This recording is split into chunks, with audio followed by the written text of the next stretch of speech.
Hi everyone, welcome to Outside Lane, and well, it's a new year. Kissing, I hope they cut us.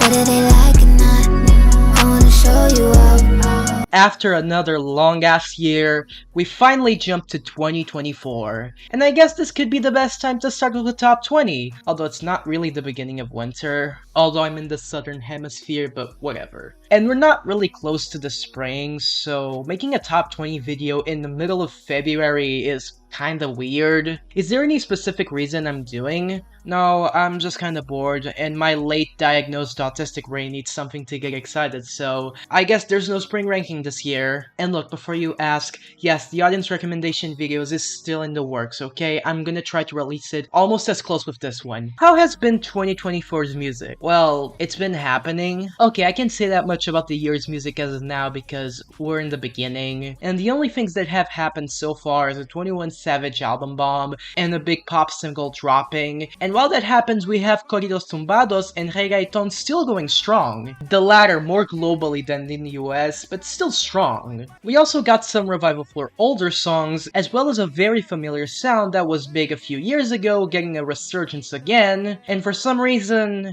The Idol. And while that happens, this is what's sitting at number 1 in the US. Yeah, we're gonna get to that soon. This is at least the summary of this week, and you know what? I'll take it, because this was legitimately a very good top 20. Some bad apples are here, but nothing that egregious. Now, with that said, I am talking about the Global 200, because that's what I'm using today. If we were talking about the US, it would be a much different conversation. So as always, I removed the songs that I have talked about far too many times, and in this case, I will remove 2 songs. Mostly because I have talked about them on my best hits of 2023 list. So for those, I'm pretty much done with them. Same other rules for my other rankings apply for this, and with that, let's start our ranking.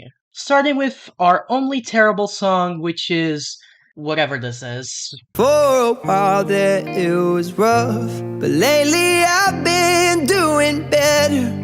Well, this is not a breakthrough I was expecting. So Benson Boone, not related to Pat Boone from what I know, is an artist from Washington who's known for being on the American Idol, which he left to seek his own music. And he grew a pretty large fan base on TikTok. And this is actually not the first time he actually charted on the Hot 100 or even the global charts. The first time was with his debut single, Ghost Town from 2021, which I'll be honest, it's fucking terrible. A bare-bones piano ballad with one of the worst vocal performances I heard that year, and lyrics that are questionable to say the least. Then he debuted another song in 2022 with In the Stars, which did show some improvement, but I still wasn't that impressed. So yeah, I wasn't really expecting for this breakthrough, which not only debuted in the top 20 of the US charts, but also debuted here, and let me tell you, it's not as easy as you expect. But you know, I still wanted to see if maybe this was gonna be better, and wow, I kinda fucking hate this. And look, I understand that there might be some appeal to this, a ballad about feeling anxious about the relationships you could lose in a matter of time, but honestly the execution just sucks. First of all, the instrumentation is a mess, starting again with a bare-bones guitar melody for the first verse, which by half of its verse, I thought we were already in the chorus, but then the song shifts into a rock-esque ballad that explodes in the actual chorus, and I'm sorry, it just doesn't work for me. And it's not like he was there on arrival. We've had these types of songs that start as a slow ballad that shift into a cathartic rock ballad before. Look at Happier Than Ever by Billie Eilish. But that song had a build-up that when it actually transitioned into that part, it felt satisfying. Which here, not only the transition comes out of nowhere with no build-up, when the song itself explodes, the transition just feels kind of abortive. It legit sounds like a jump scare. And you know, I was gonna say that he has become a better singer than how he was before, but honestly, I'm not even sure if I believe that anymore, because when he tries to belt, he sounds like this. Worst 3 seconds in music this year. If something manages to top this, then we have a serious problem. And while I understand what the lyrics are trying to go for, the clingy tone feels really awkward. Like, there isn't any reason he gives to why all of his relationships could end out of nowhere. And man, it's just absolutely miserable to hear. It feels like a complete chore to get through. So yeah, I don't like this in the slightest. Maybe it could work for someone, but I'm definitely not that person. Unfortunately, I could very much see this sticking around. Joy. You know what? Whatever. Let's just get this over with. I'm vanilla, baby. I'll choke you, but I ain't no killer, baby. She 28, telling me I'm still a baby. Let me address this before y'all say anything. I was never a Jack Harlow fan. I only liked a couple songs of his, and that was it. I didn't even care that much for his last album that everyone seemed to call it so important. But even with that, I'm stunned by how much I just don't like this. Now, I will give some praise to it.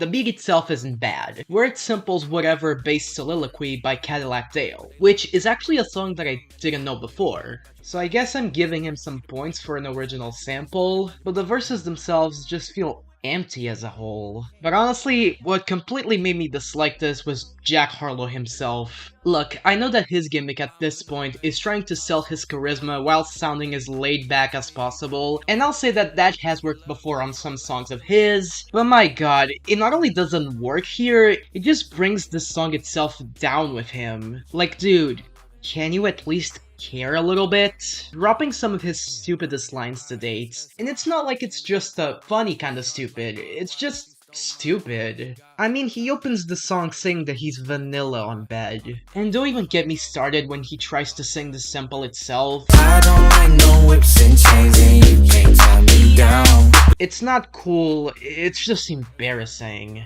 Look, it's not like I wanted to dislike this. Even if I'm not really the biggest fan, I at least tried to get this one. But this one gave me an instant allergic reaction the first time I listened to it. And he hasn't gotten better, honestly. If you like this, that's amazing. But I just can't with this. And knowing that this is almost 100 points from the number 2 on this week's Hot 100, yeah, I don't think this one will be overtaken soon. To my displeasure. Bitch, I said what I said. I'd rather be famous instead. I let all that get to my head. Yeah, I still don't care for this. I've tried several times at this point, but it just doesn't click with me. Every time I listen to it, it just feels so underwhelming.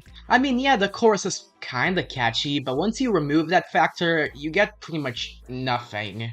Kinda also the same story for Starlet, where Doja tried to promote it as this ambitious, uncommercial album, only to be filled with ham-fisted filler that she would later reveal that she didn't even put that much effort into it.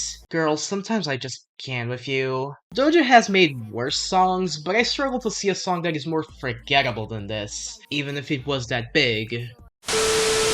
You know, I thought I was gonna forget this show once we were done with 2023, but I guess we aren't so lucky.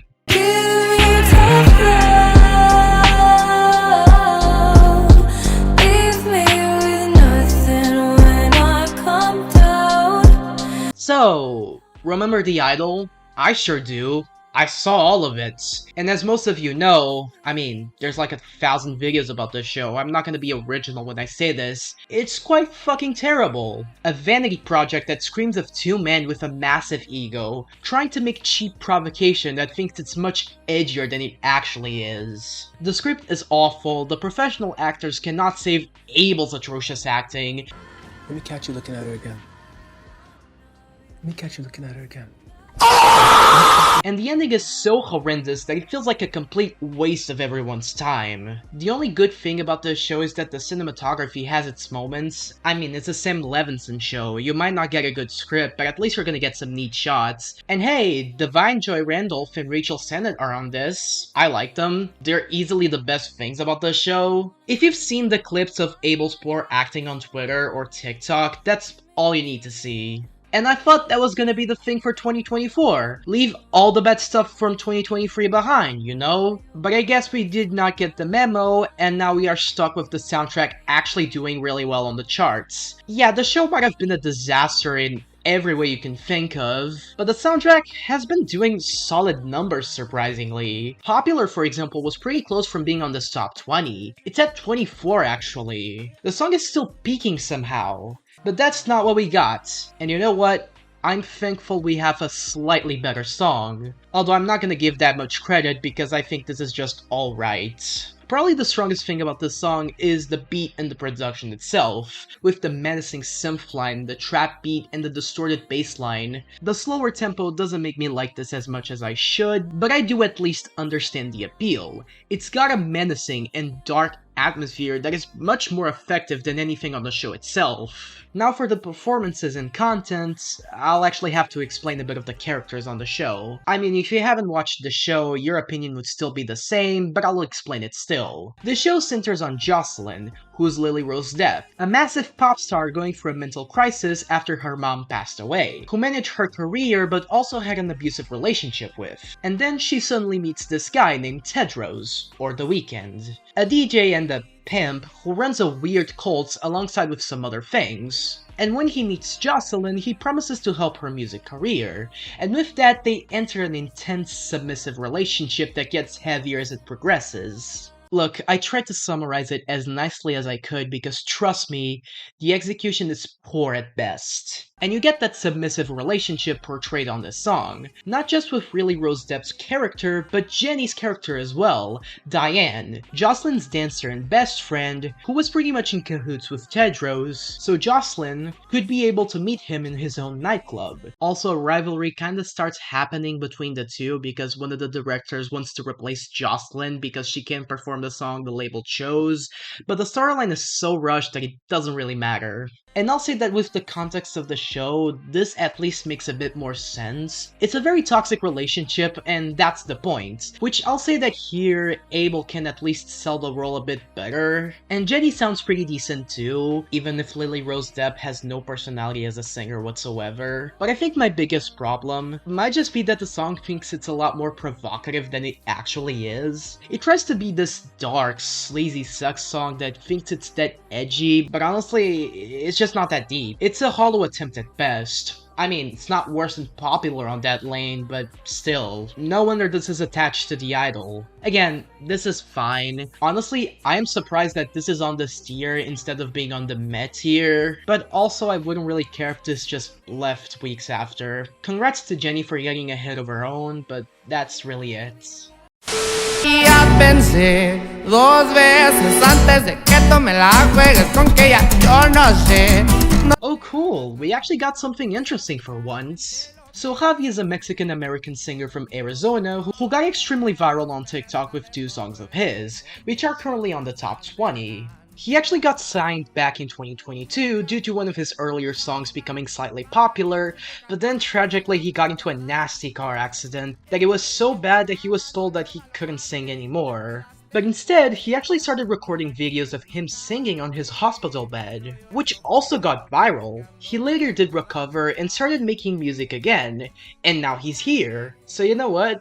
It's kind of a happy story. This one is the least popular, but it's still doing great numbers, and it's alright. It's kinda what you expect from the corridos tumbados genre, which just shows that this is not a trend, it is that popular, and it's gonna stay here for a while. But I'll say that it's a bit better produced. I do actually like the bass line, and the guitars sound nice, and Javi's vocals aren't bad here either. Now, I think this is the weakest because it's not as catchy as the other song we're gonna talk about later, and I'm not really the biggest fan of the lyrics, but outside of that, yeah, this is alright. I'm fine with it sticking around.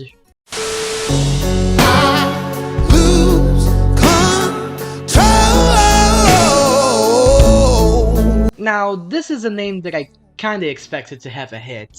So I've been aware of Teddy Swims for a little bit, mostly because he has collaborated with DJs I'm aware of, like MK or Illenium, which both of their songs with him are pretty solid, to be honest. He also has a song with Meghan Trainor, so if your expectations about this weren't high, they will certainly not grow after I said this. And from the things I've heard, I discovered that I do really like this guy's voice. The best comparison I could give is if Chris Stapleton tried to make R&B and soul. I know that sounds kinda weird, but trust me, it does kinda work. So seeing him in the charts wasn't that surprising. Didn't expect it to be this big, but there's gotta be something to it, right? And well, It's okay. Teddy Swims is still a great singer, even if he really oversings in the chorus and it's kind of a bit too much. The instrumentation is alright, that guitar solo after the second chorus is pretty good, but I don't know, for this type of sanitized soul, the instrumentation can feel kinda stock, not something that really impresses me that much. And the lyrics are pretty melodramatic, as he begs for this lover to stay with him, even if he knows that it's not really the best option for both of them,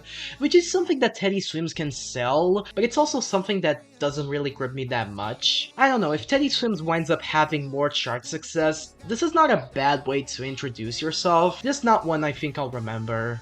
It's still okay though. Soy la mala influencia y eso te gustó. Eres niña mala, se nota mi amor. Eres una diabla. Okay, here's the other Javi song that I do actually like a little bit more. It isn't that far off from La Victima when it comes to the instrumentation, with the guitars or the slightly ramshackled percussion and the bassline that still sounds really good, as well as Javi's vocals that I do actually like it a lot more here, but it might just be the chorus that I honestly do kinda like it. It's catchier at least. Honestly, I wish I could say more about this, knowing that it is that massive, but honestly, there's not that much to say about this one. It is decent. I understand why people are streaming it that much, and if Javi seems to be the next big artist for the corridos tumbados genre, I wouldn't mind it. Dream each night of some version of you that I might not have, but Oh boy, we finally get to this thing. Well, I said that the Noah Khan experiment was in full gear back in November on my Best Hits of 2023 video, and that train is still going because this is now his biggest hit worldwide. If Dial Drunk was more of an American thing, this is becoming massive pretty much everywhere. And if you hear it, you kinda get the appeal. It is your type of stomp and clap indie folk that is very reminiscent of the early 2010s, that most people for some reason seem to really hate. You know, your early Imagine Dragons, your Mumford & Sons, the Lumineers. Hell, I've seen a lot of pushback for Noah Khan's music for that, especially as it becomes more popular. And look, I'm not saying that I'm giving this a pass, knowing that I'm also not the biggest fan of Noah Khan's music, but I think this is fine. It's somewhat pretty with that guitar melody as it ramps up when the percussion appears, and that banjo after the second chorus that is pretty nice, I guess. And while Noah Khan's somewhat soft vocals isn't exactly my cup of tea, he honestly has better performances than this. You can find much worse on the genre, where you have Noah Khan in his very comfort zone of Midwest depression whinging, as I've seen people online calling it, which is kinda funny because Noah Khan is from Vermont. I mean, the lyrics aren't bad, but it's also kinda what you expect from this genre, so it doesn't really impress me that much. Honestly, Noah Khan has made this type of song better. I mean, Dial Drunk is right there. Another detail that I have been seeing people talking about is the way he delivers his lines, specifically this. Vermont, but it's the season of the sticks, and I saw your mom's. What? I don't know if this is how people in Vermont talk, or he just likes to deliver the lines like this, but yeah, that line came out in that way, and I don't know if that was the intention. I don't think he is aware of that fact, because in most places I saw him say the line, he just repeats it with that delivery, so at this point, who knows? Maybe he isn't aware, or maybe he says it that way for the memes, but either way, this is just decent. He might have already peaked with Dial Drunk, but whatever, I don't mind this.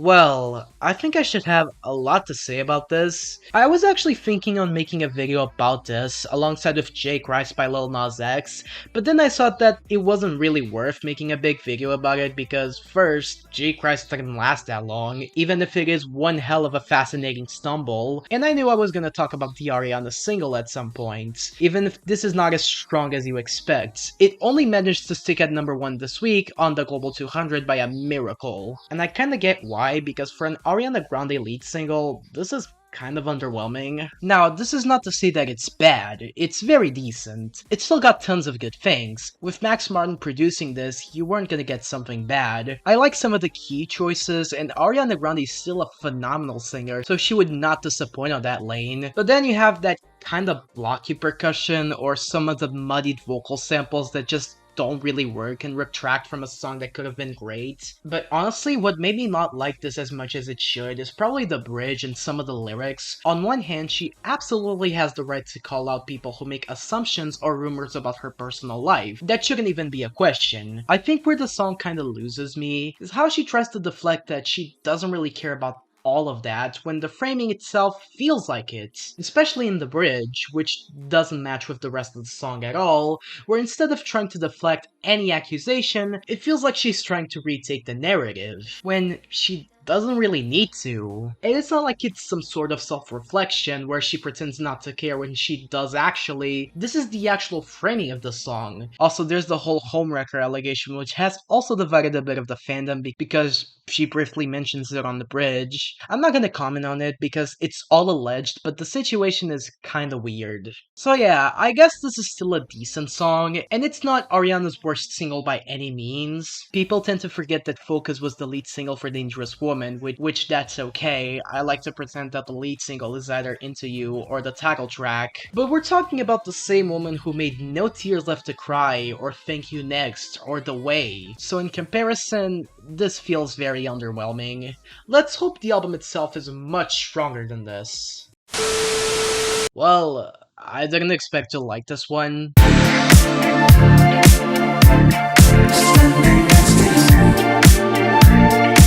Okay, so Jungkook has slowly become the most successful solo member from BTS. Not only because 7 with Lago did insane numbers, but the other singles right after did very solid numbers as well as releasing an album that did very well too. Now, I will say that I haven't been wowed by any of his singles. I thought 7 was okay, and 3D could have been alright if it wasn't for Jack Harlow's verse. Y'all, I don't know what to tell you, he has just sucked so much lately. So you know, I was at least pleasantly surprised that I liked this one, although it's not hard to see why I like this one. It's another disco throwback, but to be fair, a pretty solid one. I really love how the chorus holds no punches when it comes to the bombast, as the horns just keep piling up on top of each other. It comes a bit of a crescendo that isn't really that paid off, but I don't know, I like it.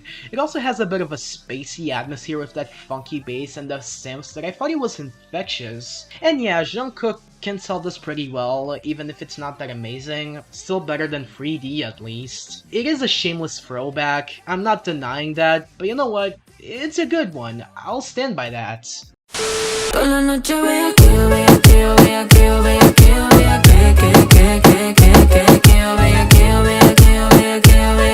You know, I and other people have said that Peso Pluma's reggaeton material isn't really his best, and while I do still stand by that, I'll say that he's been improving lately, because honestly, I did not expect to like this as much as I do, and it's not like it does anything new either. It's pretty much as standard for reggaeton as you expect, but I don't know. Maybe it is the fact that I've gotten a lot more used to Peso Pluma's voice, as well as he's been improving with his sound and vocals as well. Or maybe because the beat of the song just legit slaps. Like, every time that percussion hits, it's legit so thrilling. But also adding Anitta to the mix was a nice touch. If you're not aware, Anitta is a Brazilian artist that I've been aware of for a decade now. I mean, you're not an Anitta truther if you don't know Chudas Poderosas. She's massive not only in Brazil, but in Latin America, as well as Portugal, which is where I used to live. And she's managed to get some crossovers of her own. Just 2 years ago, Envolver was doing some pretty great numbers. It even charted in the Hot 100. And for this party jam, she is a pretty solid counterbalance to Peso Pluma himself. So maybe Peso Pluma can do some pretty solid stuff on reggaeton. It's cool to know.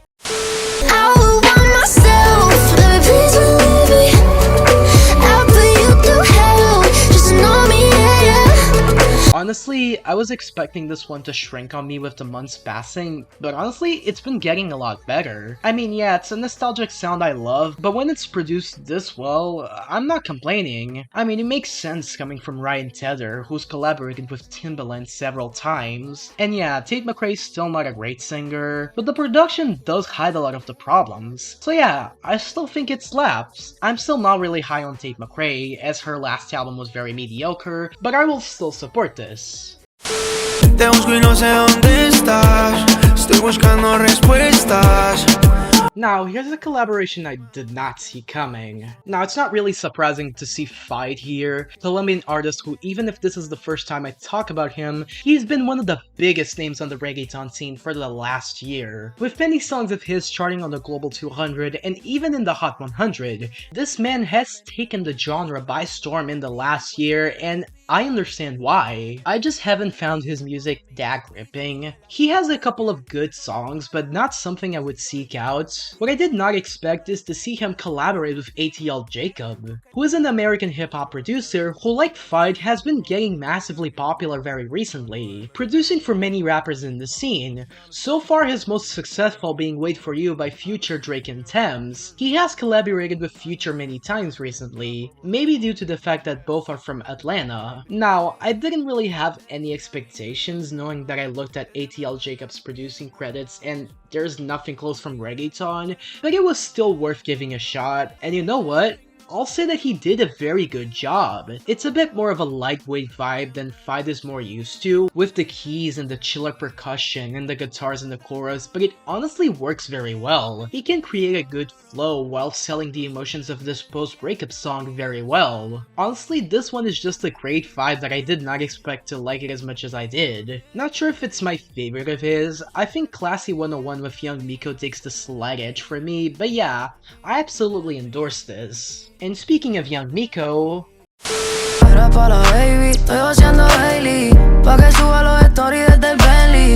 oh, it's been a long time for me to finally talk about these two artists. Now, I have briefly talked about Bizarrap before, Argentinian DJ and producer who's well known for his series of singles called Bizarrap Music Sessions, where at first he invited a lot of smaller, most of the time Argentinian rappers, to make a sort of a freestyle together. But with the popularity of his singles rising, he started getting other big names, not only helping with the rise of names like Viano Antillano and especially Quevedo, but getting bigger names like Peso, Pluma, or Raul Alejandro, or for now his most well-known single, Bizarrap Music Sessions Volume 53 with Shakira, who you might know the song for being a bit of a diss track for her now ex-husband Gerard Piqué, and I will say that I've mostly liked the singles I've heard from these series. Now, he has a couple misses. The one he made with Peso Pluma kinda fucking sucks, but I still see him as a pretty talented producer with an eye for some very entertaining collaborations. Now, someone I haven't mentioned on this channel is Young Miko, Puerto Rican rapper who's been getting popular on her own very recently. You might know her because of Classy 101, her collaboration with Feid that I've already mentioned before, and after that breakthrough, she's been consistently collabing with other big names in the reggaeton scene, so a collab with Bizarrap was honestly a matter of time. And honestly, this is really good. A mishmash of ideas that flow very nicely, with that atmospheric synth and the bass or the piano line that is added on the first chorus, or just any of the percussion switch-ups that sound great. For example, that brief addition of steel drums were a very nice touch. And while Young Miko will not be for everyone, I still think she does a very good job here. I really like all of the vocal effects that Bizarrap adds to Young Miko's vocals. It gives a lot of diversity to the song, and while the lyrics are pretty much what you expect from a Bizarrap Music Session song, more of a flex song about being thankful for how far they've come, that's not really a problem here in the slightest. So yeah, this is legitimately a great song. Now my favorite from the Bizarrap's Music Session, Volume 51 with Viano Antillano has that spot locked, and it might take a lot to be unseated, mostly because that song is legit incredible, but yeah, I hope this stays here, because I like it a lot. Want it all, I won't leave a breadcrumb. Bitch, what I thought a nigga said some. So 21 Savage dropped his newest album, American Dream, this January, and it's doing very well. I thought the album itself was solid, but not really something new for 21 Savage, which, I mean, it's not like he needs to be, but he can become a bit stale the more it progresses. So it's a good thing that one of the best songs from the album is the one that's becoming the biggest. First of all, it has one of the most inspired samples I've heard in a while, sampling a cover of a Brazilian song called Serenata do Adeus. Holy shit, guys, he went to Brazil!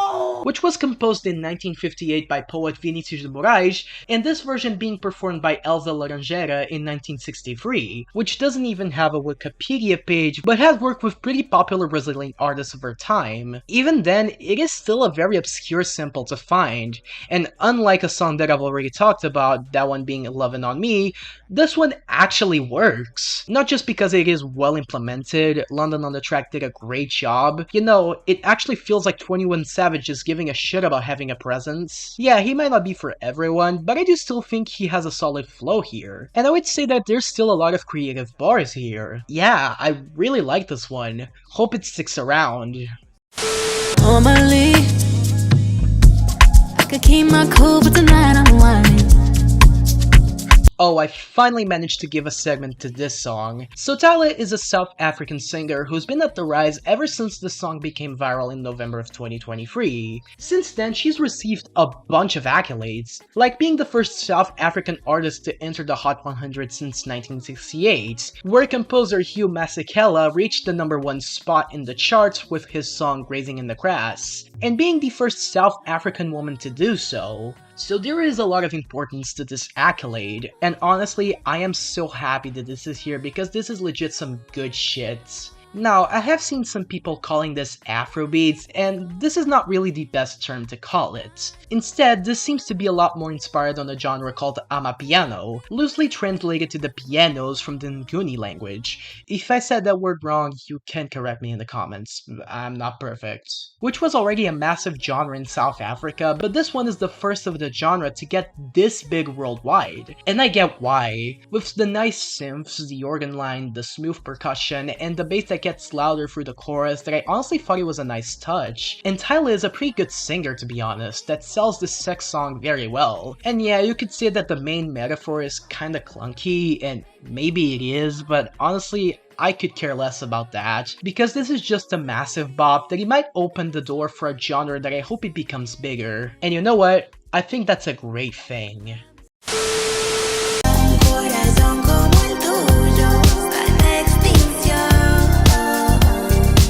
Well, I have no idea how this collab came to be. I'm more surprised about this than I probably should be. I legit had no idea that Kali Uchis had interest in working with Peso Pluma. I shouldn't be that surprised. Kali Uchis has been well known to experiment with many genres. For example, on her newest album Orquídeas, she has a reggaeton song with Karol G, and that album also led to her collabing with even more reggaeton/Latin pop artists, El Alfa and Raul Alejandro being examples. And Peso Pluma has been experimenting with other genres as well, outside of the corridos tumbados scene, mostly reggaeton and dembow. So yeah, this shouldn't surprise me as much as it did. The thing that shocked me is how well it actually works. This is fucking awesome. A new disco track with a slick bass line and the synths that are just so Kali Uchis, which is why I love them. The string section that is just awesome, and just an incredible atmosphere that lifts you up in the air. And while I was already expecting Kali Uchis to deliver with her vocals for this sweet but yet confident love song, I'll say that Peso Pluma sounds great on this. Probably his best performance ever so far. I did not expect to love this much as I did, but like, I need this one to become one of the biggest hits of the year. Pretty easily to stand out from Orquídeas, and it's absolutely incredible. And speaking of pop artists delivering greatness, I come and I go. Tell me all the ways you need me. I'm not here for long. oh, we are so Joe back. Not that I was sick of Dua Lipa or anything, but I will admit that she has been clicking the same button for a while. It was time for a change. And well, she did. Not only going for more of a synth pop or even psychedelic pop approach, she brought in some massive names for production. In this case, Kevin Parker from Tame Impala, and Daniel Harlow, who's more known for his affiliations with the PC Music label, also known as A.G. Cook's label. And honestly, that amount of quality together shines through. From that meaty bassline or all of the synths and the percussion that reminds me of Tame Impala. And when I say that, I'm talking about that breathtaking bridge.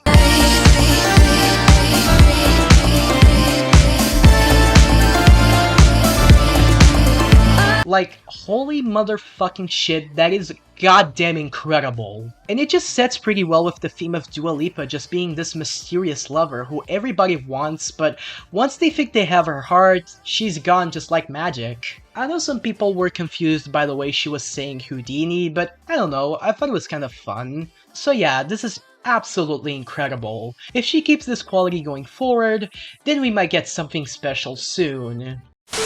This still feels surreal to me.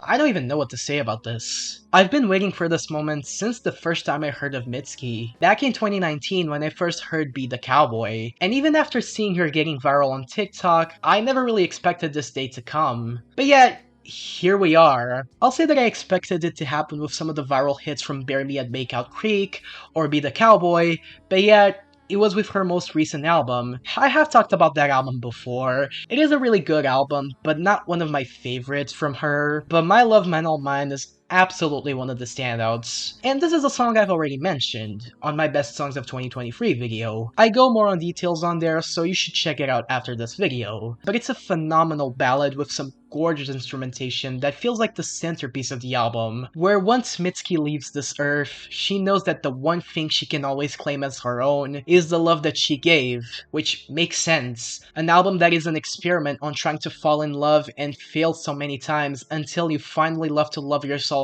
more, it makes sense for this to be the most important piece of the puzzle. God, this is just an absolutely amazing song that never in a million years I would expect to become this viral, but the fact that it did is honestly one of the best stories in music for this decade. It could have been my number one, but suddenly, a miracle happened.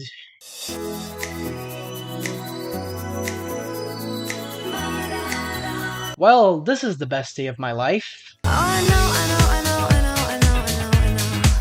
about your kind.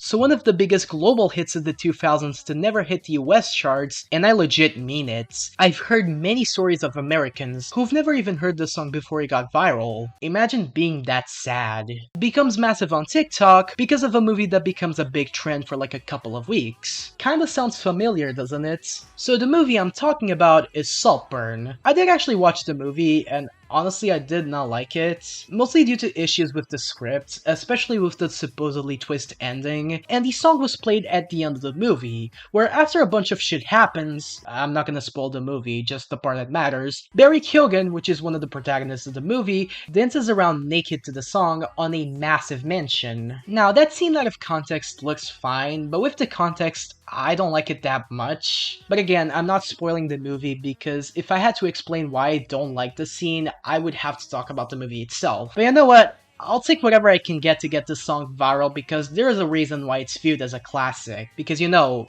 it's legit phenomenal. Another new disco song that just has phenomenal instrumentation that, while it does sound very early 2000s, it doesn't really sound that dated. Especially the main synth and the strings in the chorus. I mean, it's a nostalgic sound that it's so easy to like. Oh, and that guitar solo...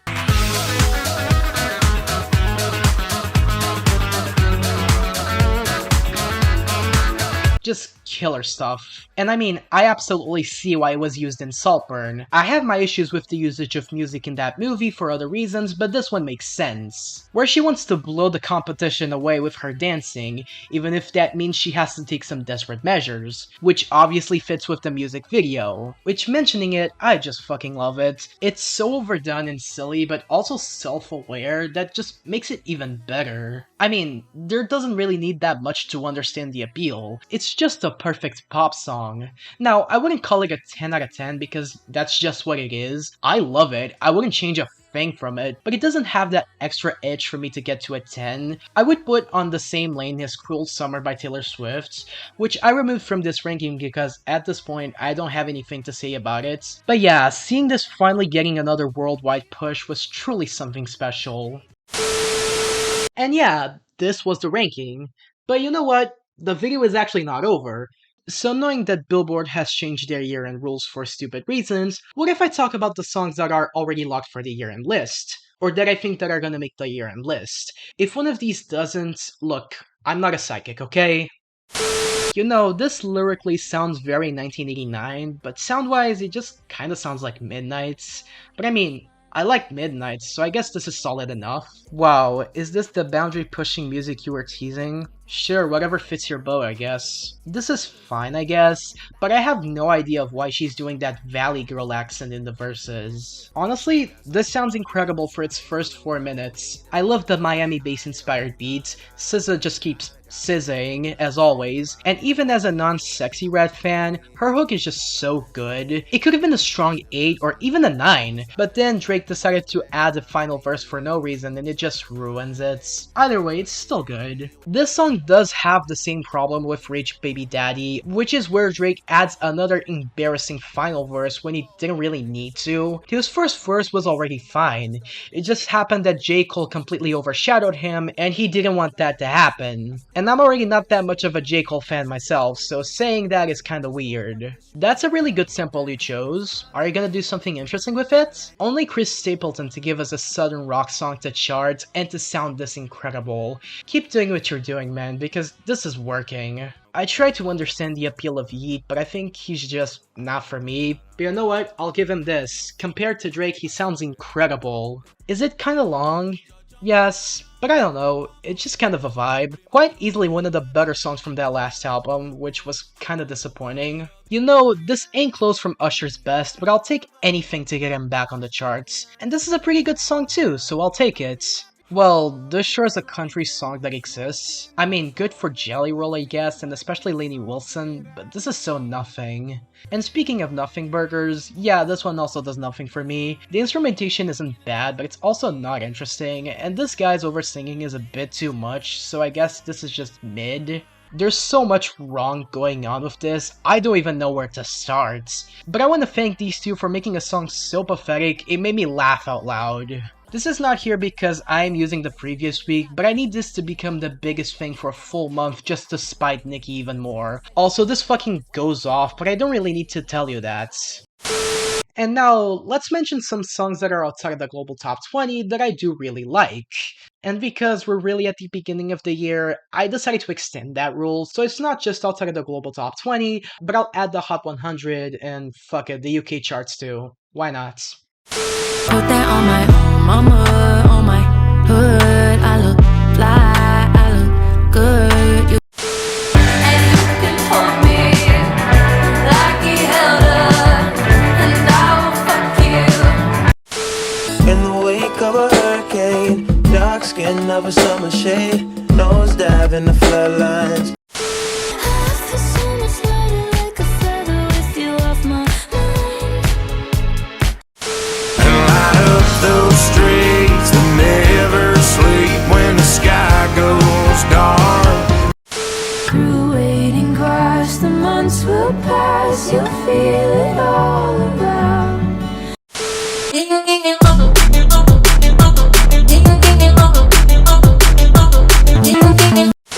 Hey, Brady 7-pack, they come in bunch. I've been with the choir on a high note getting C notes. Push the fucking pack off of the porch or break a pound down. Get the scrap if it happen to blow, it makes a round sounds.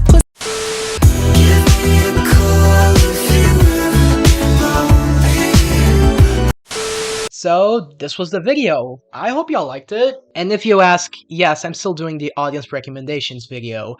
As I'm currently writing this, I'm also writing for that video, so it's not gonna take that long for that one to be released. And just one more thing, the deadline for the Canadian year in Rank Down is very close to end. Just one more month, and that's it.